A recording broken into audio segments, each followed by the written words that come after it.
शिया और सुन्नी इस्लाम के दो सबसे बड़े फिरके। There's no Shia Sunni in Islam. जो एक ही मजहब के होने के बावजूद आज एक दूसरे के दुश्मन बने हुए हैं। इसकी सबसे बड़ी मिसाल आज ईरान और सऊदी अरब है। You've been rivals for centuries.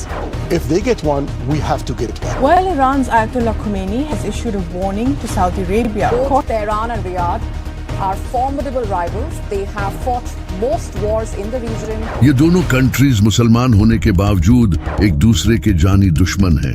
लेकिन आखिर किस तरह मुसलमान इन फिरकों में बटे, ये जानने के लिए हमें आज से 1400 साल पहले जाना होगा।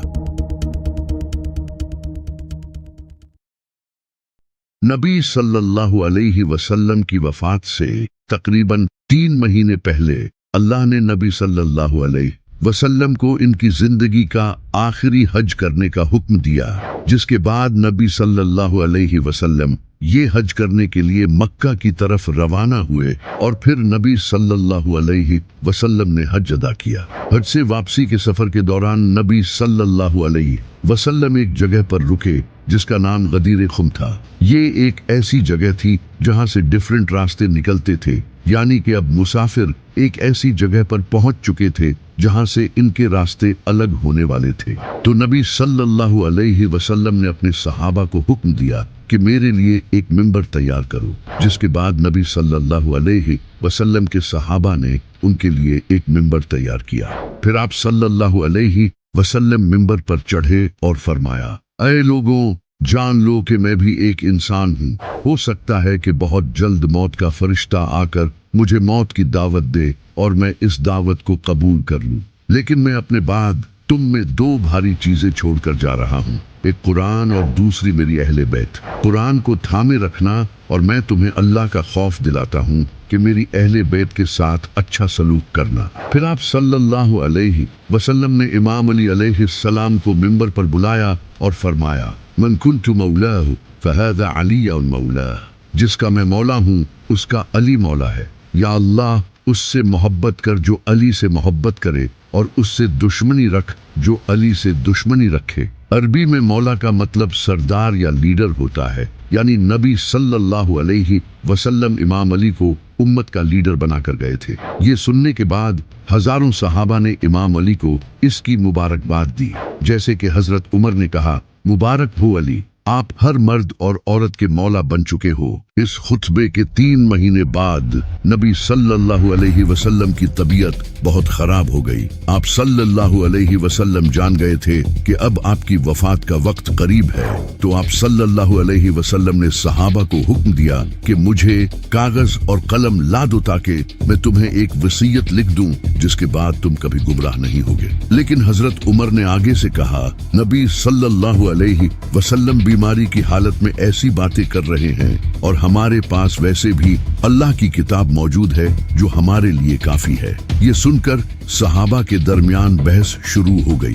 कुछ सहाबा ने कहा कि नबी सल्लल्लाहु अलैहि वसल्लम की बात मानो और उन्हें कागज और कलम ला दो, जबकि कुछ सहाबा ने इसकी मुखालफत की और नबी सल्लल्लाहु अलैहि वसल्लम के बारे में गुस्ताखाना अल्फाज कहे, जिन्हें मैं अपनी जबान से बयान भी नहीं कर सकता। जब नबी सल्लल्लाहु अलैहि वसल्लम ने ये सब देखा तो आप सल्लल्लाहु अलैहि वसल्लम नाराज हो गए और फरमाया, मुझे बस अकेला छोड़ दो।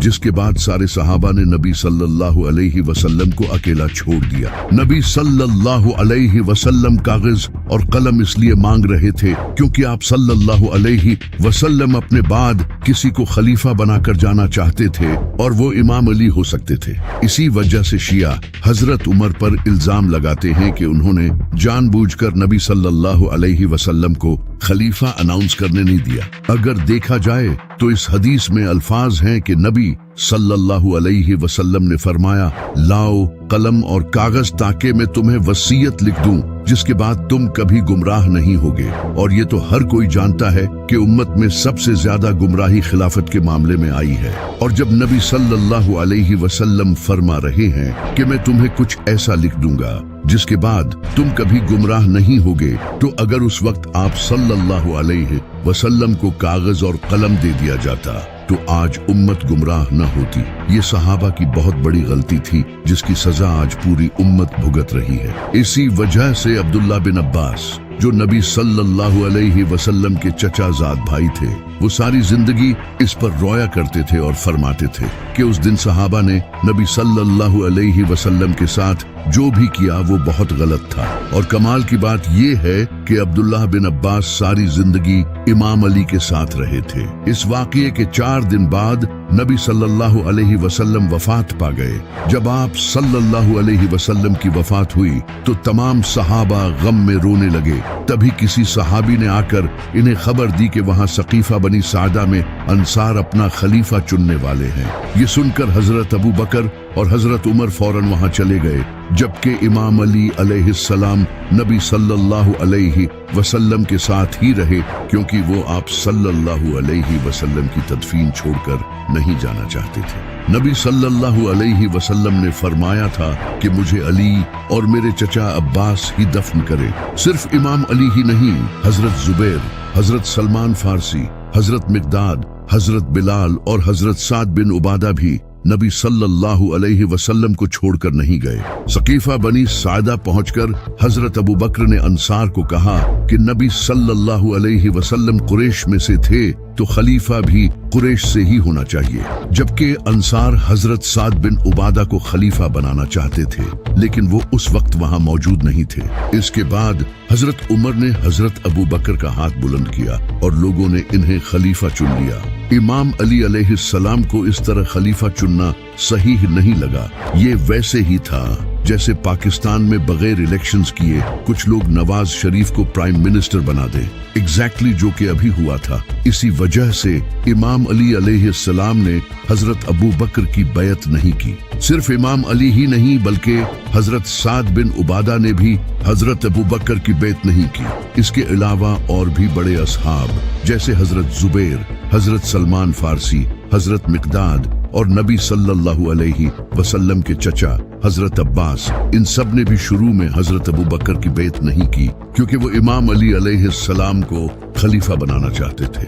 حضرت ابو بکر کے خلیفہ بنتے ہی حضرت فاطمہ علیہ السلام ایک دن حضرت ابو بکر کے پاس آئی اور ان سے نبی صلی اللہ علیہ وسلم کے فدق کے باغ مانگے جو نبی صلی اللہ علیہ وسلم کی زندگی میں آپ کی پراپرٹی تھی، لیکن حضرت ابو بکر نے انہیں وہ باغ دینے سے انکار کر دیا اور کہا کہ نبیوں کی کوئی وراثت نہیں ہوتی۔ اس بات پر حضرت فاطمہ علیہ السلام بہت ناراض ہوئی اور وہ اپنی وفات تک حضرت ابو بکر سے ناراض رہی، یہاں تک کہ جب حضرت فاطمہ علیہ السلام کا انتقال ہوا تو امام علی علیہ السلام نے حضرت ابو بکر اور حضرت عمر کو اس بارے میں نہیں بتایا اور حضرت فاطمہ علیہ السلام کو رات کے اندھیرے میں دفن کیا۔ حضرت فاطمہ علیہ السلام کی وفات کے بعد امام علی علیہ السلام نے ریئلائز کیا کہ لوگوں کا بیہیویئر ان کے ساتھ اچھا نہیں ہے، یعنی کہ لوگ ان سے بات نہیں کرتے تھے کیونکہ امام علی علیہ السلام نے حضرت ابو بکر کی بیعت نہیں کی تھی۔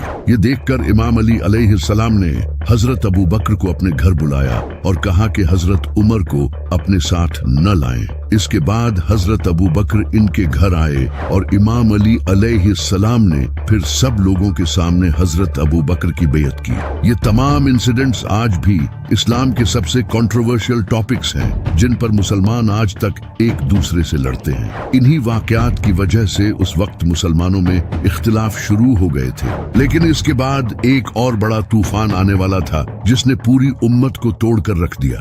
حضرت ابو بکر کی خلافت کے بعد اگلے خلیفہ حضرت عمر بنے۔ حضرت عمر کے دور میں کوئی فتنہ کھڑا نہیں ہوا، ان کا دور مسلمانوں کے لیے ایک گولڈن پیریڈ تھا، لیکن جب حضرت عمر کی وفات کا وقت قریب آیا تو انہوں نے 6 لوگوں کی کمیٹی بنائی اور فرمایا کہ اگلا خلیفہ ان 6 لوگوں میں سے چنا جائے، جس کے بعد حضرت عثمان کو خلیفہ چن لیا گیا۔ بس یہی مسلمانوں کی سب سے بڑی غلطی تھی۔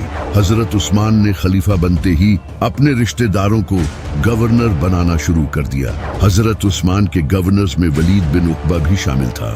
जिसने शराब पीकर नमाज पढ़ाई थी। इसके अलावा अब्दुल्ला बिन सबा और मरवान जैसे लोग भी थे जिन्हें नबी सल्लल्लाहु अलैहि वसल्लम ने मुल्क से निकाल दिया था। इसके अलावा सईद बिन आस और अब्दुल्ला बिन आमिर जैसे गवर्नर्स भी थे जिनकी हुकूमत से लोग बहुत नाराज थे। ये हालात देखकर नबी सल्लल्लाहु अलैहि वसल्लम के बहुत ही अजीज सहाबी और मेरे इमाम अली के करीबी दोस्त हजरत अबू ज़र गफारी रजी अल्लाह तआला अन्हा हजरत उस्मान के खिलाफ हो गए और हजरत उस्मान के फैसलों को क्रिटिसाइज करने लगे।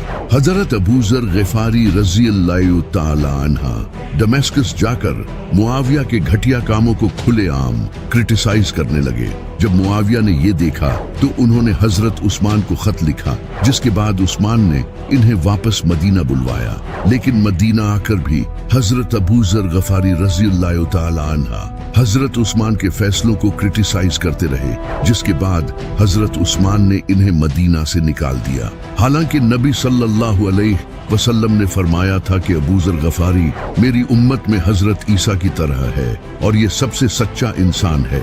हजरत अबू ज़र गफारी रजी अल्लाह तआला अन्हा को सिर्फ एक शख्स अलविदा कहने आया और वो मेरे इमाम अली थे। सिर्फ हजरत अबू ज़र गफारी ही नहीं बल्कि हजरत अम्मार इब्ने यासिर और हजरत आयशा जैसे सहाबा भी हजरत उस्मान के खिलाफ हो गए थे। इसके बाद हजरत उस्मान के घर को सहाबा ने सीज कर लिया और इनसे खिलाफत छोड़ने की डिमांड की। इमाम अली ने अपने बेटे हजरत हसन और हजरत हुसैन को हजरत उस्मान की हिफाजत के लिए खड़ा कर दिया और खुद इस मसले को हल करने की कोशिश करते रहे। लेकिन कुछ लोगों ने छुपके से जाकर हजरत उस्मान को कत्ल कर दिया। ये लोग कौन थे ये आज तक कोई नहीं जानता। हजरत उस्मान की शहादत के बाद पूरी इस्लामी सल्तनत की हालत बिगड़ चुकी थी क्योंकि हुकूमत करप्ट गवर्नर्स के हाथों में थी। तो इस सब को ठीक करने के लिए लोगों ने इमाम अली अलैहिस्सलाम को खलीफा बना दिया। इमाम अली अलैहिस्सलाम के खलीफा बनते ही हजरत आयशा रजी अल्लाह तआला अन्हा इमाम अली अलैहिस्सलाम के खिलाफ खड़ी हो गई, क्योंकि वो चाहती थी कि इमाम अली अलैहिस्सलाम हजरत उस्मान के कत्ल का बदला ले। लेकिन इमाम अली जानते थे कि इससे और ज्यादा फितने उठेंगे और ये सही वक्त नहीं है। लेकिन हजरत आयशा ने इमाम अली अलैहिस्सलाम की बात नहीं मानी, जिस वजह से इमाम अली और हजरत आयशा के दरमियान जंगे जमल हुई। इस जंग के बाद मुआविया जालिम खड़ा हुआ क्योंकि इसे हजरत उस्मान ने गवर्नर लगाया था। लेकिन इमाम अली अलैहिस्सलाम ने खलीफा बनते ही इसे गवर्नर की पोस्ट से हटा दिया, क्योंकि ये एक नंबर का घटिया और करप्ट इंसान था। मुआविया को ये बर्दाश्त नहीं हुआ तो इमाम अली अलैहिस्सलाम ने इससे जंग की, लेकिन ये बुज़दिल बच गया। इसके बाद ख्वारिज इमाम अली अलैहिस्सलाम के खिलाफ खड़े हो गए और फिर इमाम अली अलैहिस्सलाम ने ख्वारिज के साथ जंग की। इसके बाद इन्हीं ख्वारिज ने इमाम अली अलैहिस्सलाम को शहीद कर दिया। इमाम अली अलैहिस्सलाम के बाद इमाम हसन अलैहिस्सलाम खलीफा बने और मुआविया ने इन्हें भी जहर देकर शहीद कर दिया। इमाम हसन अलैहिस्सलाम की शहादत के बाद एक ऐसा वाक़या पेश आया जिसने पूरे दीन को बदल कर रख दिया। इसका नाम है करबला। करबला के बाद पूरी मुसलमान उम्मत बदल गई। अब मुसलमान उम्मत दो ग्रुप्स में बट गई। एक वो जो मानते थे कि पहला खलीफा इमाम अली अलैहिस्सलाम को होना चाहिए था और इमाम हसन हुसैन और अली पर होने वाले जुल्म को देखकर वो इनका मातम करने लगे, जिन्हें आज हम शिया कहते हैं। और दूसरे वो जो हजरत अबू बकर, उमर और उस्मान को राइटफुल खलीफा मानते थे, जिन्हें हम सुन्नी कहते हैं। इसी वजह से दोनों फिरकों में इख्तिलाफ होने लगे। शिया इमाम अली अलैहिस्सलाम को पहला खलीफा मानते थे क्योंकि नबी सल्लल्लाहु अलैहि वसल्लम ने गदीर खुम पर इनका हाथ बुलंद किया था, जबकि सुन्नी हजरत अबू बकर को पहला खलीफा मानते थे। इसके अलावा भी दोनों फिरकों में और इख्तिलाफ बढ़ने लगे, जैसा कि शिया 12 इमामों को मानते हैं जो नबी सल्लल्लाहु अलैहि वसल्लम के बाद उम्मत के इमाम थे और वो मातम को भी जायज समझते हैं, जबकि सुन्नी इनको सही नहीं समझते। इसके अलावा हजरत अबू बकर का हजरत फातिमा को उनका हक न देना, हजरत उमर का नबी को कलम न देना और हजरत आयशा का इमाम अली के खिलाफ खड़े होना, ये सारे इंसिडेंट्स इनके दरमियान दीवार बन गए। इस तरह उम्मत दो फिरकों में बट गई। फिर उमैया खिलाफत के बाद जब अब्बासी खिलाफत आई तो सुन्नी फिरका 4 हिस्सों में बट गया। हनफी, मालकी, شافعی اور حنبلی، اور اسی طرح ان دو فرقوں سے آگے اور بہت سے فرقے نکلے جو کہ آج آپ دیکھ سکتے ہیں۔ جیسا کہ نبی صلی اللہ علیہ وسلم نے فرمایا تھا کہ میری امت 73 فرقوں میں بٹ جائے گی۔